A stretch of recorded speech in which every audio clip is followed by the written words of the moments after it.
Šajā video mēs apskatīsimies readability, un līdz ar to mums nepieciešams viņu ielādēt.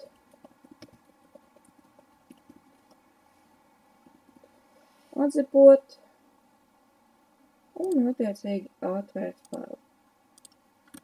Tad mums ir diezgan tukšs šablons, bet mums ir diezgan skaidrs uzdevums, ka mums būs viss kaut kas jādara ar tekstu.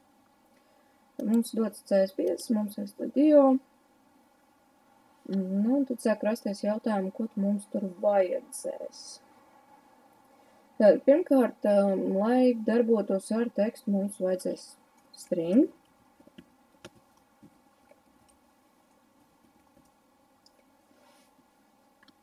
Lai darbotos ar, konkrētiem burtiem, mums vajadzētu izmantot C-type.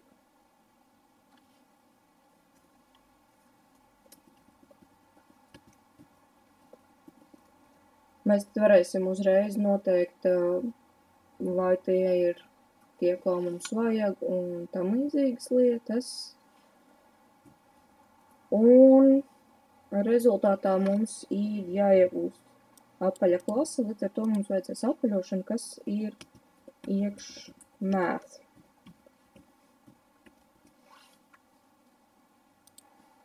Tad mums ļoti svarīgi būs šī funkcija, kas te ir dot, viņi izrēķinās beigās, kam tur mums ir jāsanāk. Bet, mums no sākuma vajag visu izskaitīt, saņemt kaut kādu ievadi un tā tālāk. Mēs varam uzreiz nodefinēt, kādas mums būs funkcijas un ko viņas atgriezīs. Tā mums būs int, count letters,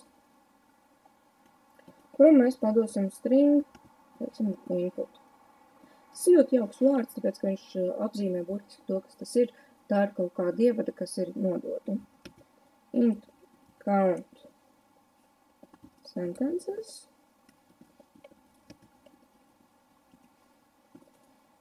Un vēl mums ir int count words.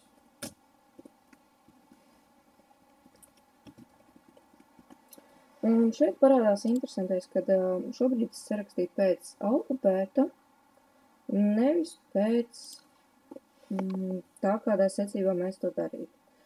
Šis te ir jāskatās tehniski, kā labāk būtu pēc alfabēta, bet reizēm labāk ir pēc nozīmes.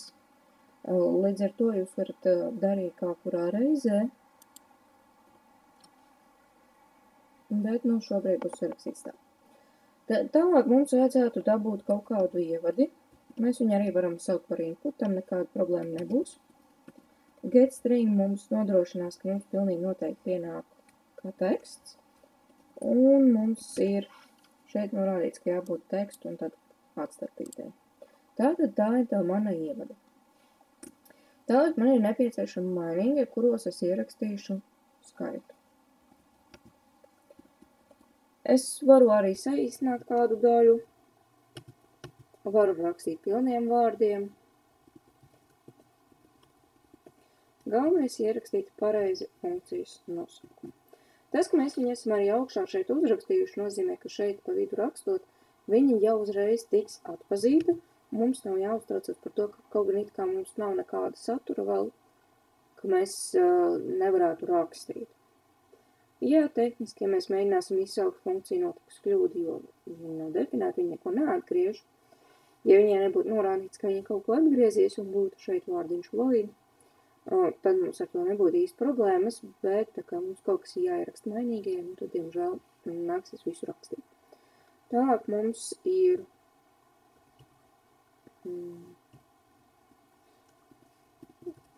teikumu skaits.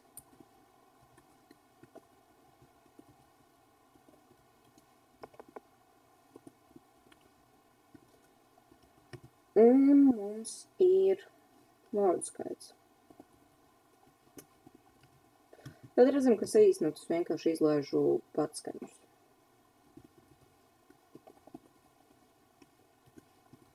Input.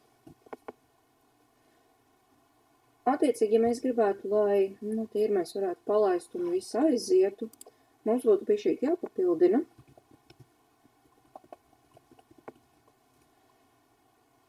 Tā, tās jāaiziet uz pareizo mapīti.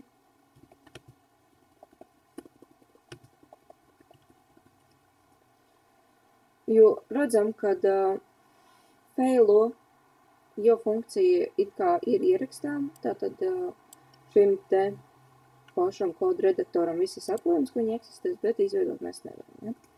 Tad mēs varam arī nokopēt šo te daļu. Un, ja mēs vēlamies rakstīt tukšu funkciju, mēs varam rakstīt kaut vai return 0. Jo tas dos kaut kādu atbildi un pareizajā datu tipā.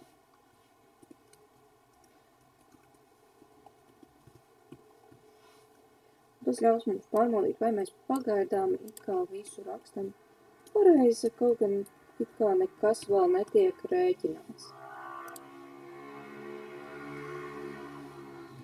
Tad redzam, nu jau aiziet izveide. Un varam pat palaist. Bet nekāda rezultāta vēl nebūs, jo mums nav neviena izvada, bet mums aiziet pats kods vismaz. Tad tas ir viens no veidiem, kā panākt, ka it kā mēs jau rakstam uz priekšu, mēs izdarām to, ko mēs jau zinām, bet it kā rezultāta vēl nekāda baigā nav. Mēs varam arī uzrakstīt uz priekšu, bet šobrīd tam īsti nav jāgas, bet mēs varētu arī uzreiz sagatavot izvadi. Tādu kā demo izvadi, kurā mēs varēsim paskatīties, vai tas, ko mēs esam sadarījuši, dod kaut kādu rezultātu. Šī gadījumā gan varbūt rakstam labāk mainīgos nevis pēc alfabēta, bet pēc tā, kādā secībā jūs rakstat funkcijas, vai arī tādā secībā, kādā jūs sagaidat rezultātu. Tad nosākam būtu burti, tad būtu vārdi un tad būtu teikumi. Ja? Bet to varam izvēlēties, kā vēlamies, kādā veidā jūs paši labāk sapratīsiet, tādā arī secībā rakstam. Tātad šobrīd varu mēģināt vēl vienreiz mēģināt, un jau palaižot, es vismaz dabūšu nolīdz. Pielikšu vēl enteru, lai nākamās izvadas būtu nedaudz smukāk.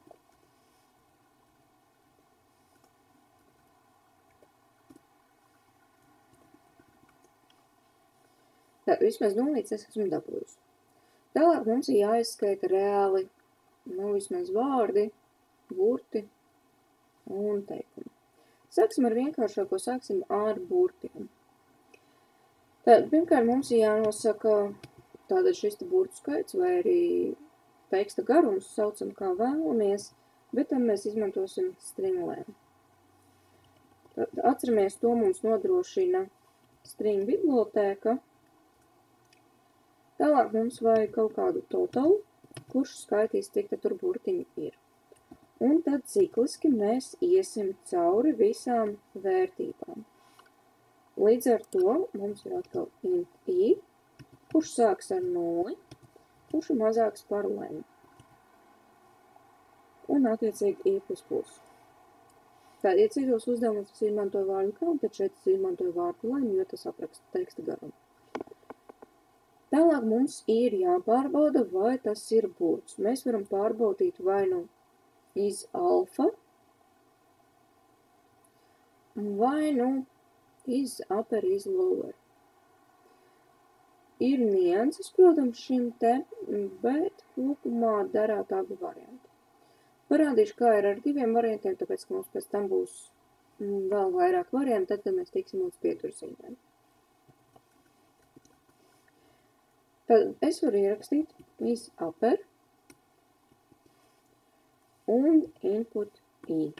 Šis te atgriež true vai false, nosakot, vai tas ir lielais vai mazais burts. Es varu uzrakstīt or simbolu, tātad divas vertikālas līnijas, atrodas blakus enteram, rakstās caur shiftu, un iz lower.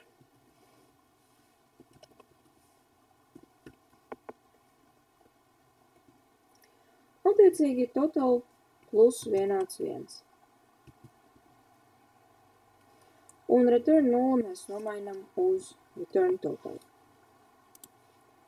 Vēl mēs varam pamēģināt izveidot un paskatīties, kas notiek. Tad izskaitās vienkārši visi burtiņi.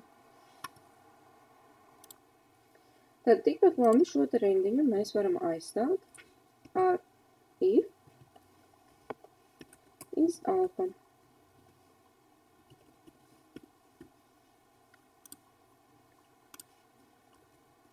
Tecīgi make. Un mēs iegūsim tieši to pašu rezultātu. Gadījumā, ja kādu komandu neatceramies, varam izmantot arī tās, kuras atceramies. Tālāk mums vajadzētu izskaitīt vārdus. Labā ziņa, gandrīz viss ir tāds pats, līdz ar to copy-paste, bet atšķirsies šis te vidiņš. Tātad tā kā vārdus mēs skaitam pēc atstarpēm, tad pirmkārt šeit iz alfa vietā mums būs tiešām jāsalīdzina IT simbols ar simbolu atstarpu. Ja ir papildus funkcija, lai noteiktu atstarpes, bet šis te ir nedaudz īsāk, mums ir jāspēj salīdzināt gan tā, gan tā. Šeit lielākā nianse ir tas, ka šobrīd, ja mēs ieliksim kādu no paraudziņiem, tad, ja mēs šeit pavelkam uz leju, vienam no tekstiem ir paraugs, cik daudz ir tātad burtu, vārdu un tā tālāk. Reku šis te. Mēs varam iezīmēt, nokopēt un ielikt. Un redzam, ka ir 250 burti, bet neskapēc 54, nevis 55 vārdi. Tātad aiz pēdējā vārda ir tikai pieturzīme un nav atstarps. Līdz ar to mums jāsāk totāli nevis ar 0, bet ar 1. Cik palaidīšu vēl vienreiz. Izveidi, palaist. Un redzam, ka tagad beidzot skaits atbilst. Attiecīgi mums paliek ielikt vēl tikai pārbaudi uz teikumiem. Un te tas paliek interesanti. Mēs varam atkal izmantot to pašu pamatu, bet šis te salīdzinājums mums būs tomēr jāraksta ar roku. Ja mēs paskatīsimies, ir tāda is-punctuation, tad ir pieturzīme, bet pieturzīmes skaitās arī komati. Līdz ar to mums jāsalīdzina manuāli. Tad mēs salīdzinām, vai ir punkts, vai ir izsaukumzīme un vai ir jautājumzīme.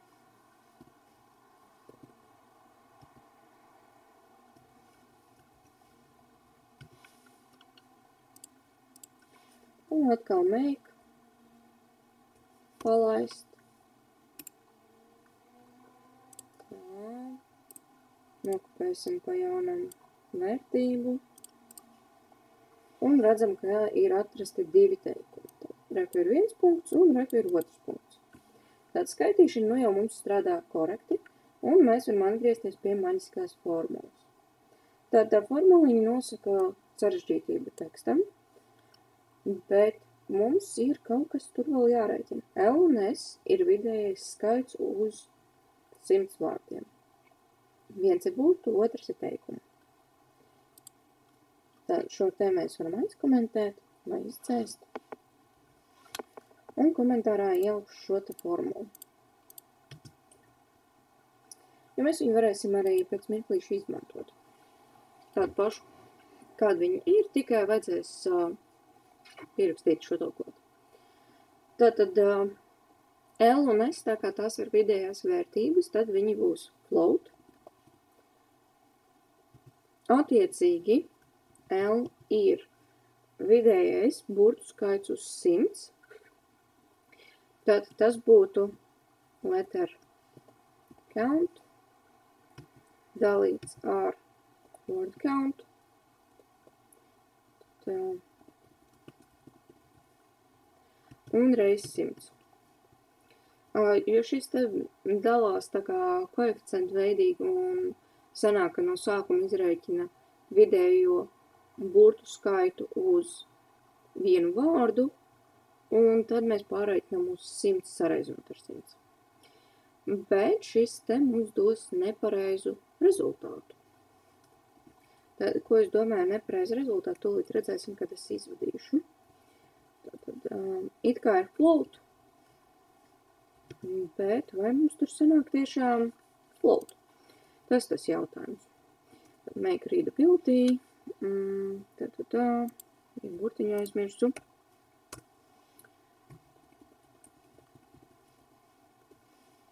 Un nokopēsim tekstu. Tad mums sanāk 400 akurāti.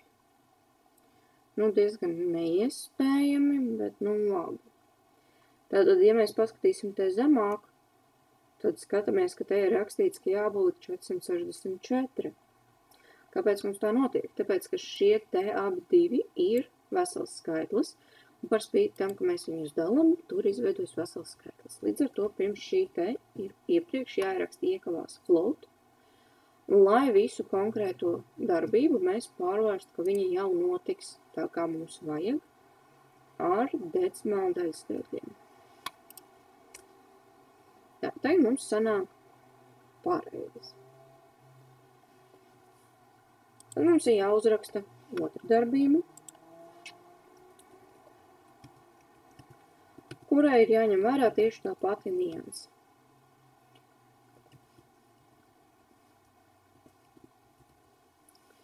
Tad mums būs jāpaņem šis te mūsu teikumu skaits, jāizdala ar vārdu skaitu un jāsareizina ar 100. Un atkal mēs iegūsim decimālu daļskaitli. Tad mēs varam paņemt doto formulu un pateikt, ka šim te indeks ir jābūt int. Un tad ir tāda interesanta lieta. Ja mēs izdarīsim šādi, tad mums nevis nopaļos, bet atmetīs lieko daļu aiz koma. Tad, ja mums būs 5,5, mums būs beigās tikai 5, kas dos nepareizu rezultātu. Līdz ar to mums ir nepieciešama round funkcija, kas nāk no math bibliotēkas. Un tad, kad tas ir, tad mēs varam paskatīties, ka mums ir prasīts, ka, ja ir mazāk par 1, tad before grade 1, ja ir lielāks par 16, tad ir grade 16 plus. Un mēs to varam sadalīt tā kā divās daļās, lai mēs uzreiz noteiktu, ka indeks ir mazāks par 17, piemēram. Un uzreiz, ja ir lielāks, tātad else, mēs varam uzrakstīt tā kā taisno, ka grade 16 plus un slīpsīt ar n. Attiecīgi, ja ir mazāks par 17, tad mēs varam pamēģināt un uzrakstīt iekšā vēl vienu if. Tātad mēs varam if iekšā if rakstīt un pateikt, ja ir indeks mazāks par 1. Un print. Tad before grade 1. Tikai salīdzinām, ka tekstiņi ir tiešām tā, kā vajag. Un tad else gadījumā mēs vadam jau ar mainīgu vārā.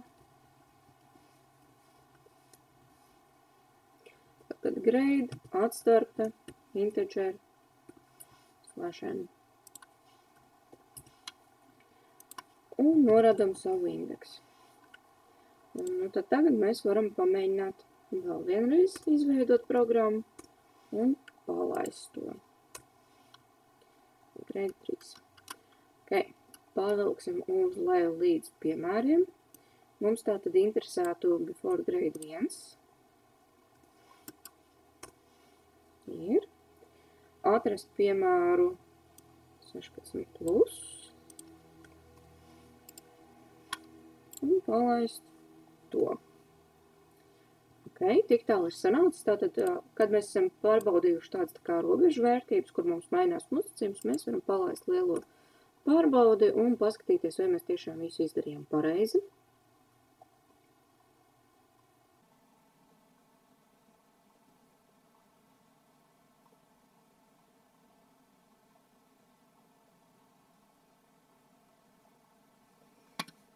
esam dabūjuši mailījus, tad varam pārbaudīt stilu,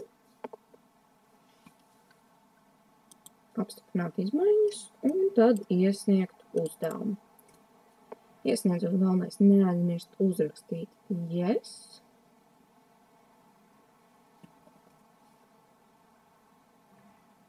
Un esam veiksmīgi iesnieguši uzdevumu.